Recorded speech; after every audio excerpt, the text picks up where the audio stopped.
నిలువెల్ల విషమైన కీటకాలకు దక్కి కాటు పడుతున్నామురా. చేటు తెలిసి లేచిరా, కాలగతివై కాలనాగువై కాలధర్మపు కర్మ పాశమై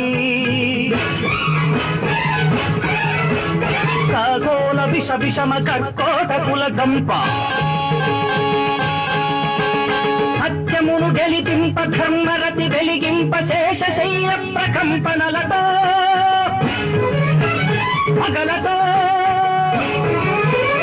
ఆది తక్షక లేచిరారా, ఆర్తరక్షణ చేసిపోరా నాగరాజా.